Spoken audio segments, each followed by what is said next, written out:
ADHD. 이거 정말 축복일까요? 아니면 짐일까요? 아마 ADHD 자녀를 키우시는 부모님이라면 한 번쯤이 아니라 어쩌면 매일같이 고민하는 질문일지도 모르겠습니다.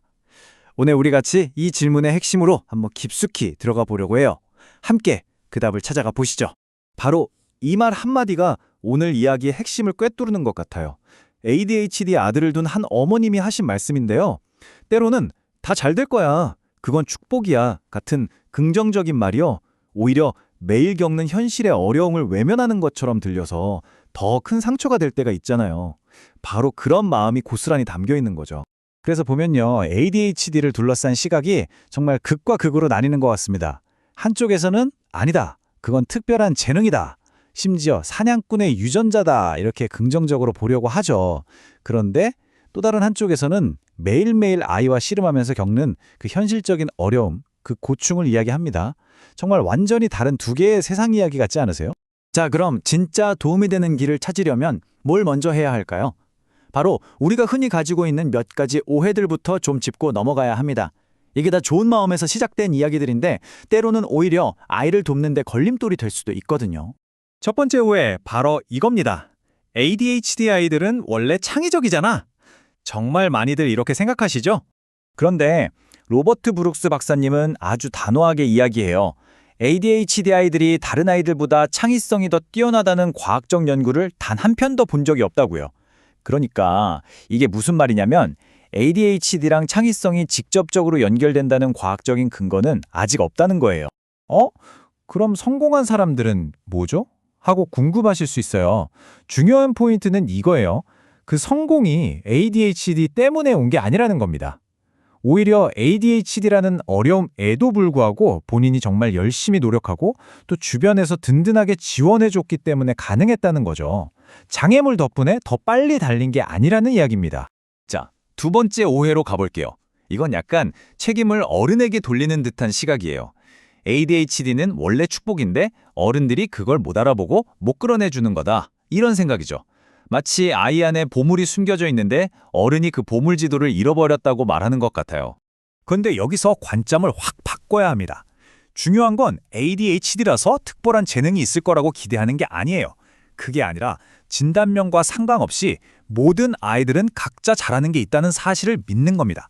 아이가 자신감을 느끼고 나 이거 잘한다 하고 느끼는 그 작은 역량의 섬들을 발견해주고 그걸 더 크게 키워주는 것, 그게 진짜 어른의 역할이라는 거죠. 그리고 세 번째 오해. 이건 정말 많은 부모님들이 마음속 깊이 걱정하시는 부분일 거예요. 바로 치료나 약물에 대한 두려움입니다. 약을 먹으면 우리 아이가 가진 고유한 모습, 그 반짝임이 사라지는 건 아닐까 하는 걱정이요. 한 어머님의 걱정이 딱 그랬어요. 우리 아들 본연의 모습을 빼앗고 싶지 않아요. 그 아이 눈 속의 반짝임이 사라지는 건 정말 원치 않아요. 이 마음 너무나 공감되지 않으세요? 아이를 정말 사랑하기 때문에 할 수밖에 없는 걱정이죠. 그런데 여기서 우리가 꼭 기억해야 할 게 있어요. 제대로 된 치료의 진짜 목표는요, 아이의 개성을 누르는 게 절대 아니에요. 오히려 그 반대죠. 아이가 가진 잠재력을 마음껏 펼칠 수 있도록 그 앞을 가로막는 장애물들을 치워주는 역할을 하는 겁니다. 그래야 아이 눈 속의 그 반짝임이 사라지는 게 아니라 오히려 더 환하게 빛날 수 있으니까요. 좋습니다.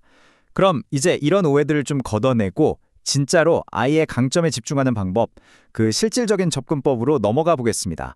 아까 잠깐 언급했던 개념이죠. 브룩스 박사가 말하는 첫 번째 핵심, 바로 역량의 섬입니다.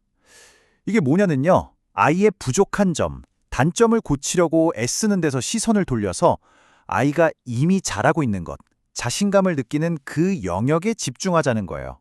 완전히 관점을 바꾸는 거죠. 그리고 두 번째 핵심 개념은 회복탄력적 마음가짐입니다.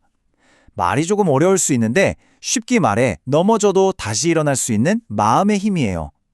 나는 할 수 있어, 실수해도 괜찮아, 배우면 되지 뭐 라고 믿는 마음이죠. 특히나 좌절을 많이 경험할 수 있는 우리 아이들에게는 이 마음의 근육을 키워주는 게 정말 중요합니다. 자, 그럼 알겠어요. 영양의 섬도 중요하고 회복 탄력성도 중요한 거 알겠는데 그래서 이걸 대체 어떻게 키워줄 수 있을까요? 이제 이론에서 벗어나서 우리가 집에서 바로 해볼 수 있는 구체적인 방법들로 들어가 보겠습니다. 네, 바로 회복 탄력적 마음가짐을 길러주는 방법인데요. 부모님과 보호자분들을 위한 5가지 지침을 알려드릴게요. 크룩스 박사가 제시한 5가지의 지침인데요. 첫째, 공감을 직접 보여주면서 공감을 가르치는 것. 둘째, 작은 일이라도 기여할 기회를 줘서 책임감을 느끼게 하는 것. 셋째, 문제 해결 방법을 함께 고민하며 자제력을 가르치는 것.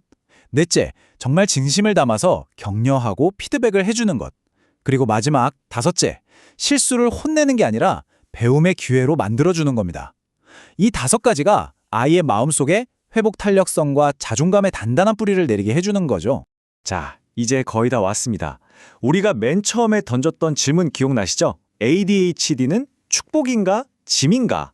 오늘 나눈 이야기들의 바탕으로 생각해보면 이 축복이라는 단어를 우리가 어떻게 다시 봐야 할까요? 결국 핵심 질문은 이거예요. ADHD가 가진 현실적인 어려움을 없는 척, 모른 척하지 않으면서 동시에 아이의 강점에 집중하는 것. 이 2가지가 과연 함께 갈 수 있을까요? 네, 정답은 아주 명확합니다. 그렇다입니다. 당연히 가능하죠. 어려움을 인정하는 것과 강점을 키우는 건 별개 일이 아니에요. 오히려 동전의 양면과 같아서 이 2가지를 함께 할 때 진짜 강력한 힘이 생기는 겁니다. 그러니까 우리가 아이에게 줘야 할 진짜 축복은요, ADHD라는 진단명이 아니에요. 그게 아니라 아이가 가진 역량의 섬을 발견해주고 회복 탄력적 마음가짐을 키워주는 것. 우리 어른들이 아이의 내면에 이런 단단한 힘을 길러주는 바로 그 모든 과정, 그 자체가 우리가 아이에게 줄 수 있는 가장 위대한 선물이자 축복인 겁니다. 오늘 이야기 이 질문으로 마무리하고 싶어요. 지금 한번 생각해 보세요. 오늘 당장 우리 아이에게서 발견하고 칭찬해 줄 수 있는 그 아이만의 역량의 섬, 그게 뭘까요? 아주 사소한 거라도 괜찮습니다. 레고를 잘 만든다거나 동생에게 과자를 나눠줬다거나 그 작은 섬 하나를 발견하고 말해주는 것. 거기서부터 모든 긍정적인 변화가 시작될 겁니다.